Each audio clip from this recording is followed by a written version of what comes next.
जय गुरुदेव, जय माता की। मित्रों, आज के विषय में कई लोगों ने पूछा है कि सुषुम्ना नाड़ी अगर किसी की चलती है तो सत्य होता है या नहीं होता है, और उस विषय में कई लोगों ने टीका टिप्पणियां भी की हैं। कई लोग कहते हैं कि हम सुषुम्ना नाड़ी हमारी चलती है तो हमारी काम क्यों नहीं कर रही हो। मेरे मित्रों, आज हम आपको क्रम से बताएंगे कि जो लोग ये बातें करते हैं उन्हें यही नहीं मालूम कि साधना क्या होती है और वह नाड़ियों का ज्ञान कैसे प्राप्त करेगा।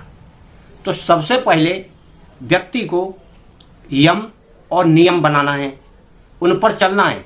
उसके बाद उसे अपनी वायु को पहचानना है, अपने अंदर कौन सी वायु होती है। यम, नियम, वायु। फिर वायु पहचानने के बाद आपको धारणा करना है, धारणा, ध्यान, समाधि। तब उसके बाद संयम का नाम आता है। फिर अब एकदम स्वर का ज्ञान कैसे होगा जब आपको वायु ही नहीं पता। पहले वायु का ज्ञान तो होना चाहिए। और नाड़ियों में, चंद्र स्वर, सूर्य स्वर में ये जो चलता है प्राण वायु, उसको कैसे आप पहचानोगे कि सुषुम्ना में चल रहा है, किसमें चल रहा है। इतना अंदाज कोई नहीं लगा सकता। जो संयम कर लेता है वह एक हाथ की नाड़ी रोक सकता है, इस हाथ की भी रोक सकता है। क्यों? कि केवल संयम से, और संयम के ही द्वारा वह सुषुम्ना नाड़ी में अपने स्वर को प्रवाहित कर सकता है।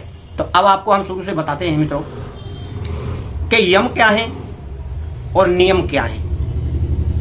जब व्यक्ति पहले यम समझे, यम कहते हैं सत्य, अहिंसा, ब्रह्मचर्य। ये तीन तो मुख्य हैं ही, इनको तो आपको करना ही है। और इसके अलावा दो और हैं, इसमें 5 यम हैं, उन पर व्यक्ति को चलना है। पहले ये मुख्य माने गए हैं, उसके बाद अस्तेय और अपरिग्रह, ये बाद की बात आती है। जब इन तीन में आदमी बिल्कुल सिद्ध कर लेता है इनको, तब दो और करे, नहीं तो साथ साथ में कर ले तो बहुत अति उत्तम बात है। तो इन 5 का डिटेल में यानी विवरण में अगर मैं बताऊं तो थोड़ा सा लंबा वीडियो बनेगा। आप शॉर्टकट में समझ जाइए। सत्य का मतलब सत्य बोलना है, अहिंसा का मतलब अहिंसा से रहना है, किसी को मारना नहीं है। ब्रह्मचर्य का मतलब ब्रह्मचर्य से रहना है। अपरिग्रह और अस्तेय, ये 2 चीजें बची। अस्तेय ये इसे कहते हैं किसी क्या जबरदस्ती बेईमानी से धन ले लेना, संपत्ति ले लेना, ये अस्तेय है। और अपरिग्रह वो होता है किसी के साथ चोरी करना या इच्छा करना कि मेरे पास और धन आ जाए, या लालच करना, ये सब इसकी श्रेणी में आता है। तो ये मैं आपको सूक्ष्म तरीके से इन यम को बता रहा हूं। अब यम के बाद आता है नियम। तो यम और नियम ये शरीर के बहुत महत्वपूर्ण अंग हैं साधना में। कोई भी कर ले वो पक्का साधक हो जाता है। मैं भी उतना नहीं कर पाता हूं, थोड़ा थोड़ा कर पाता हूं। और कोई व्यक्ति अगर कर लेता है तो और इससे अच्छी कोई बात नहीं है, उसका साधना का कार्य बहुत ही तेजी से आगे बढ़ेगा। तो इसमें क्या है, नियम में संतोष, वो नियम यम हो गया। ये नियम में संतोष, शौच क्रिया, संतोष क्रिया और तप क्रिया, स्वाध्याय और ईश्वर प्राणिधान, यानी जिसमें ईश्वर का गुणगान ये किया जाए। विवरण में थोड़ा थोड़ा बता दे रहा हूं। शौच क्रिया में तो नहाना, धोना, लैट्रिन, टट्टी पेशाब करना, ये शौच क्रिया होगी। शौच क्रिया के बाद आता है हमारा संतोष। जितना हमारे पास अनायास आ रहा है या हम जीविकोपार्जन के लिए, अपने परिवार चलाने के लिए जो कमाने उससे मिल रहा है, उसमें हमें संतोष प्राप्त हो। यानी जो हमारे पास है उसमें हमें संतोष है। किसी चीज की जबरदस्ती इच्छा नहीं करना, लालच नहीं करना, जबरदस्ती किसी से लेना नहीं, इसका नाम संतोष है। तप, यानी तप वह शारीरिक कष्ट जो ईश्वर प्राप्ति के लिए हम करते हैं, उसमें जो कष्ट सहन होता है उसको हम तप कहते हैं।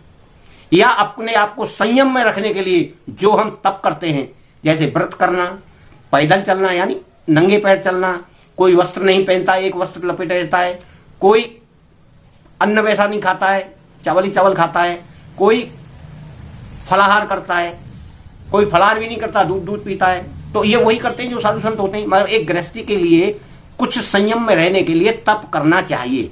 उस तप के लिए बहुत सारी चीजें हैं। एक वक्त खाना शुरू कर दो, या एक वक्त पूरा खाओ, एक वक्त 2 रोटी खाओ, या एक वक्त स्वल्पाहार करो, ये भी एक तप है।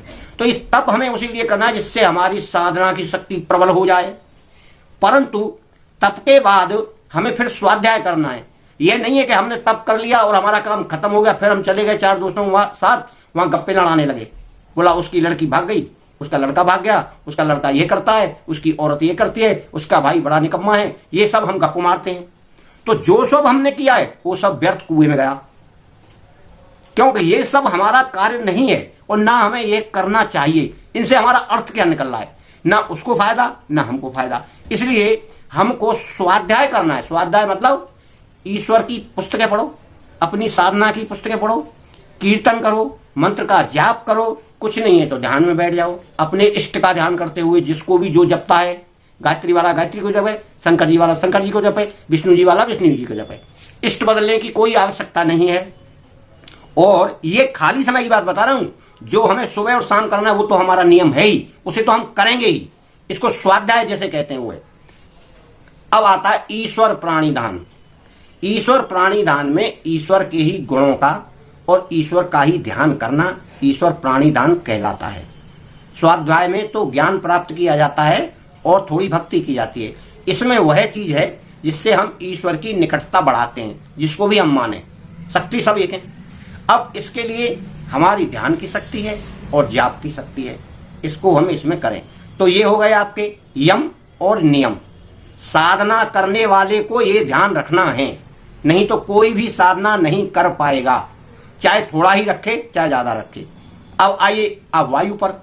इसके बाद आता है नंबर वायु का। हमें वायु पहचानना है।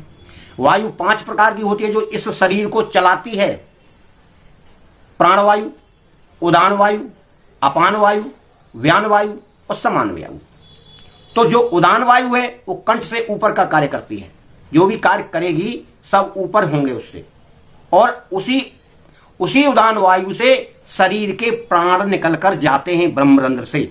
जो साधक होता है उसका, वह अन्य की बात नहीं कर रहा, अन्य के तो कानों से, आंखों से, जाने मुंह से भी निकलता है, ये उसका कार्य है। ये हो गई उदान। और अपान होती है सबसे नीचे, नाभि से लेकर नीचे तक, पाद स्थल तक।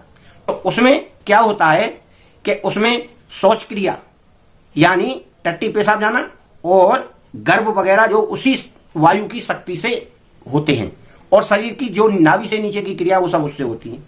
और प्राण वायु रहता है कंठ से लेकर यहां तक, हृदय तक, और समान वायु रहता है हृदय से लेकर नाभि तक। तो इसका कार्य यहां तक है और इसका कार्य यहां तक है। अब बचा है आपका एक व्यान वायु, जो पूरी समस्त शरीर की नाड़ियों को प्रभावित करते हुए संचालित करता है। और उस इतनी सूक्ष्म नाड़ियां हैं जिनमें वह प्राणवायु चलती है। प्राणवायु माने ऑक्सीजन मान लीजिए एक तरह के। यदि आपके अंदर नाड़ियों में ऑक्सीजन नहीं होगा तो आप जिंदा वैसे ही नहीं बचोगे। इसलिए उसको उस व्यान वायु के द्वारा ही उस शरीर को जीवित रखता है वो। तो ये 5 प्रकार की वायु, 5 यम, 5 नियम, 5 प्रकार की वायु, इन चीजों का जो ज्ञान रखेगा वो जब तो जाके सुषुम्ना नाड़ी को पहचानेगा। वो जो वायु नहीं पहचानेगा वो सुषुम्ना नाड़ी क्या पहचानेगा। तो मेरे मित्रों, जो कोई भी किसी को कोई कहीं शंका हो रही हो तो वह उस शंका का निवारण करे। और पढ़ना है, कोई ये कहता है कि आपने कहां से सीखा, कहां से पढ़ा, कहां से ज्ञान प्राप्त किया, तो मेरे पास 3 ही ग्रंथ हैं। एक ग्रंथ है मेरे पास शिव सागर, एक गायत्री महाविज्ञान की 3 पुस्तकें, और एक है महर्षि पतंजलि योग शास्त्र, जिनसे मैं सारी विद्याएं सीखा हूं, गुरु का ज्ञान मिला है और क्रियात्मक मैंने योग किया है। अब मेरे प्यारे मित्रों, उस ज्ञान को मैं आपको दे रहा हूं, अगर आप ले सकते हैं तो लीजिए, वरना मेरी इसमें कोई हानि नहीं है। अच्छा लगे तो ठीक है, कमेंट आप बुरा करें अच्छा करें, मुझे कोई आपत्ति नहीं है। क्यों कि आपकी जो इच्छा है वह कर रहे हैं। आप कुछ करना तो चाहते नहीं है, खाली वीडियो देखी, अरे बहुत टॉप वीडियो है, अरे बहुत बेकार वीडियो, ये 2 शब्द हैं। इसके अलावा आपने सीखा क्या उसको? आप कुछ तो उसमें से पकड़ो, 10%, 20%, तब तो आपको मिलेगा। अब जो कर रहे हैं वो कितना लाभ प्राप्त कर रहे हैं। आए दिन मैं उनके अनुभव की वीडियो डाल रहा हूं। मैंने उनको सिखा नहीं दिया कि भैया तुम अपने अनुभव मुझको मैं जैसे बोलूं वैसे डालना। ये तो आपकी बुद्धि का चमत्कार है। आप क्या सोचते हैं? आज भी एक व्यक्ति, एक महिला ने हरियाणा से खुद फोन करके बोला है, महाराज जी मेरे साथ इतना तगड़ा चमत्कार हुआ है कि मैं वो डलवाना चाहती हूं, पर हमारा नाम मत दीजिए। मैंने कहा नाम तो मैं वैसे भी किसी का नहीं देता हूं, और उसकी वीडियो मैंने बना के डाल दी है। आप देख सकते हैं यूट्यूब पर, हमारे पास आपको मिलेगी। तो मेरे प्यारे मित्रों, आप वहां तक मत जाइए, और अगर वहां तक आपको जाना है तो मैंने वो वीडियो डाली है, आप देखिए। संयम की भाषा कोई समझ नहीं पाता है, कि संयम कैसे होता है। धारणा, ध्यान, समाधि, और जब समाधि हो जाती उसी का नाम संयम है। और समाधि होती कैसी है कि किसी एक वस्तु में ध्यान का एकाग्र हो जाना और उस वस्तु में और स्वयं में कोई अंतर न होना। यानी वो यह नहीं समझ पाए वह वस्तु है या मैं हूं स्वयं, दोनों का एकाकार जब होगा वो संयम कहलाता है। फिर उस तत्व के अंदर जो भी क्रिया होगी वह सब सुनाई पड़ेगी, दिखाई पड़ेगी, और आप वहां उपस्थित होकर वह कृत्य या वह सीन देखेंगे, और आप ऐसा लगेगा आपको कि मैं तो वहां हूं ही नहीं, मैं तो उस जगह पर हूं। उस जगह पर पहुंच जाएंगे जैसे आप सूर्य में करें, चंद्र में करें, अपनी नाभि में करें, अपनी कुंडली में करें, अपने ब्रह्मांड में करें, अंतरिक्ष में करें, बॉम्बे में करें, दिल्ली में करें, जहां भी आप संयम करेंगे वहां आप पहुंच जाएंगे। यही इस साधना का एक महत्वपूर्ण अंग है जो चमत्कारी क्रियाएं करता है। केवल करता किससे है? साधन योग और अपने क्रिया योग के द्वारा। अपने आप को संयम में रखो, अपने बाहरी स्थूल के शरीर के अंगों को संयम करो, फिर अंदर की जो उनसे होने वाली क्रियाएं हैं, आंखों का देखना, कानों का सुनना, आंखों का देखना, मुंह का बोलना, इन पर भी आप कंट्रोल नहीं कर पाओगे तो संयम कहां कर पाओगे? फिर कोई संयम नहीं कर पाएगा। ये तो आपके बस में है। अंदर जो सूक्ष्म मन से जो क्रियाएं होती हैं, उठने वाली चिंताएं, उठने वाली शंकाएं, उठने वाले विचार, उन्हें आप कैसे रोकेंगे? उनको रोकने का तो कोई माध्यम नहीं है। जब आप पहले इनसे काम लेते हो, इनको आप कंट्रोल में करेंगे तो वह स्वतः ही अपने कंट्रोल में होगा। मन उस इंद्री के साथ होता है जो इंद्री जो इच्छा व्यक्त करती है। आंखें जब देखती हैं तो मन उसके साथ हो जाता है। मन कहता है देखो, सूक्ष्म मन भी उसके साथ हो जाता है। मगर यदि आपके पास विवेक है और आप ये देख रहे हैं, सोच रहे हैं कि यार ये गलत देख रहा हूं, मुझे नहीं देखना चाहिए, तो मन भी आपके साथ हो जाएगा, कह रहे हाँ सही कह रहा हो। सूक्ष्म मन भी कहेगा और स्थूल मन भी कहेगा, दोनों मन हट जाएंगे। आप क्यों? कि आपने आंखों पर नियंत्रण किया, आपने आंखें बंद की या आपने आंखें हटाई। जब आपने आंखें हटाई तो उस सूक्ष्म मन को, स्थूल मन को भी स्वयं हटना पड़ेगा। क्यों हटना पड़ेगा? कि स्थूल शरीर की इंद्री ने उसको आदेश दिया। इस प्रकार से ये शरीर के अंदर की चेतन शक्ति को नियंत्रित किया जा सकता है और करते हैं। उसी के बाद संयम की क्रिया होती है। संयम के बाद फिर आप उस पर जाइए, वायु पर। जो वायु इड़ा पिंगला सुषुम्ना की जो वायु है, जो आप बहुत कुछ सीख सकते हैं, जिनकी वाणी सिद्ध होती है। उनकी वाणी सिद्ध तभी होती है जब सुषुम्ना नाड़ी उन्हें सिद्ध हो जाती है। अभी कई लोग कह रहे हैं हमें सुषुम्ना नाड़ी का आभास हो जाता है, चल रही है, उन्हें क्या प्राप्त हो रहा है? मित्रों, ये विषय बहुत लंबा है। अब आपको हम आगे की वीडियो में सुषुम्ना इड़ा पिंगला के बारे में विस्तृत जानकारी देंगे, क्योंकि कुछ लोगों का भाव है यह वीडियो आपको अच्छी लगी हो तो आप इस पर ज्यादा से ज्यादा कमेंट और लाइक करें और शेयर करें और सब्सक्राइब करें, और कैसा भी कमेंट करें, अच्छा करें बुरा करें। यह वीडियो आपको अच्छी लगी हो तो उत्तम से उत्तम विचार आप इसमें दें, और नई से नई वीडियो आपको हम लाते रहेंगे। धन्यवाद। आपका और आपके परिवार का कल्याण हो, यही मेरी शुभकामना।